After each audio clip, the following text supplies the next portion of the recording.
like this from the X. I really like it. Yeah, I do agree. I think they've been a little bit more too passive, but they like to play defensive, right? That's what John and Blank mentioned on the desk. True. Earlier. And I agree, but sometimes, you know, the best defense is the offense. I would like to see them try and maybe take the position and take those fights in their own hands and try and mold it to their shape that they're expecting. So overall, we're going to be having a pretty intense game on the menu once again. The circle, you know, we didn't talk about, can literally end up anywhere.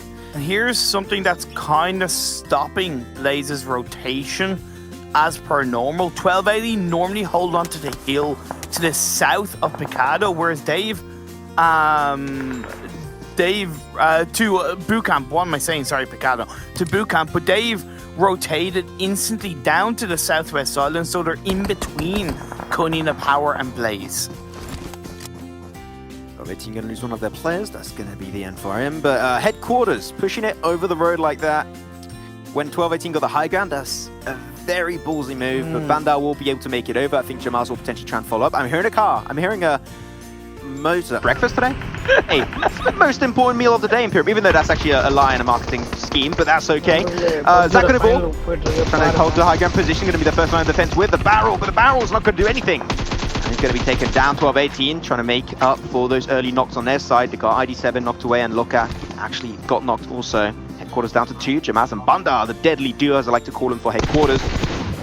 Will the Dragon logo bring them a chance in these final games? When you've got 3 more remaining, Jamaz going to get spotted away, and apparently it's not going to be the case. 12-18 able to make that res happen. Headquarters now, I think that was too aggressive. And now also Blaze going to spot it out from a distance. Bandar's going to take his own fight, and Headquarters will be taken out early on once again. And this is also kind of good for...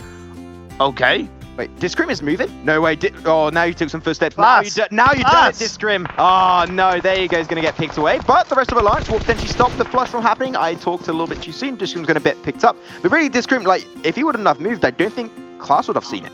Yeah, I know. He should have waited just kind of like another 4 or 5 seconds. But look, it is what it is. It is what it is. Alliance still have 3 players up.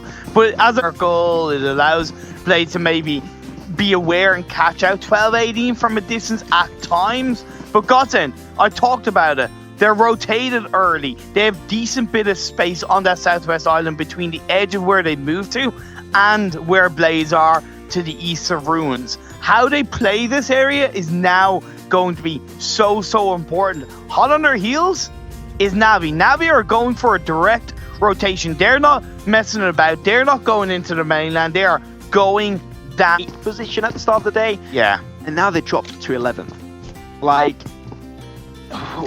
really, Iraqi Elite, they can't afford another bad game. They need to have great performance after great performance after great performance to even just fathom the opportunity of making it back towards that top 5 and potentially even thinking of making it top 3.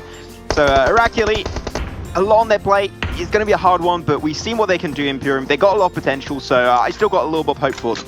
Of course, and they should also be damn proud of how far they've come now. How much of a fight they've been able to put up. They've tested a lot of these teams in a strong way. They put pressure on so many of these teams, and that's something that they can definitely hold their head high on as Marines Force are making their way over towards the members of Aztec Warriors. Aztec Warriors are currently split between the mainland and the edge of the southwest island, so they might be able to take advantage of that by catching out Marines Force.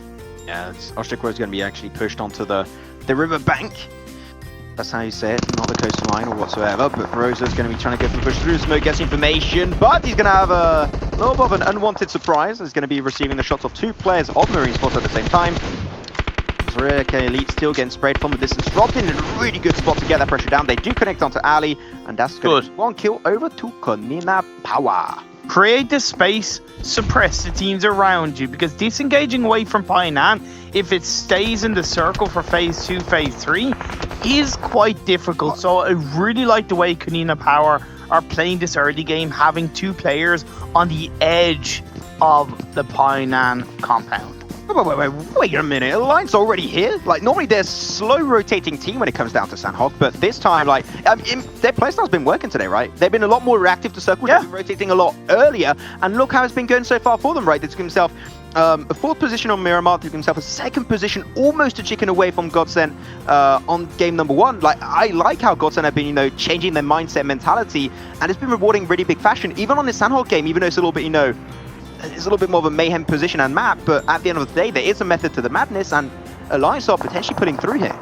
Well, it's a mix of two things. One, their backs against the wall, they have nothing to lose, but they do have prize pool money to contend with, right? You know, they can climb ahead of 1280, they could even climb ahead of Next. That will give them a good bit of extra dosh when it comes to prize money if they do end up ahead of those two teams and finishing in 6th. Could definitely be the case, so still best of luck to the team as a whole. The circle is going to be technically Shift and Central up pretty nicely on that southern western island, so it will at least allow teams to respond quickly to the circle and cross over the river ASAP, so it does not become like a big issue later on in their performance. So we'll see if they can try and maybe get themselves a good result. But I think that here one team is going to struggle. I can't see on the minimap just yet, but on the east actually of the minimap, they're not a little bit further away from Quarry, is actually going to be next Congenials. They'll take it way too long to pull off their rotation.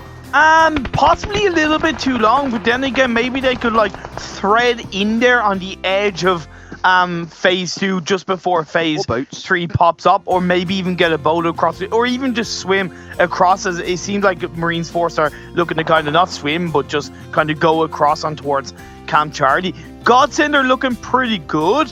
However, you don't get that much information from the Tambang area on the eastern mountainsides where Blaze currently are. You can get a bit, but you don't get too much, so they do need to be aware that if they go too deep towards the center, they might get caught out by more than one team. Captain down. It's going to get picked up. Early pick, actually, for Rakili on that fight. But I want to go back to talk a little bit about Rakili. He has a great grenade connects, by the way, from Salova Rakili. The second might thread the needle on the rest of his team as class game on the high ground position. But I really love why Rakili has been able to pull off for not only their team, but also for their region, right? I know a lot of people were like, trash talking a little bit down, about the MENA team region. Like, they're not that good. They're not going to make it. No. But I like the fact that Rakili here, even if they don't make it, for me, they've proven those people wrong. They've proven those rumors wrong.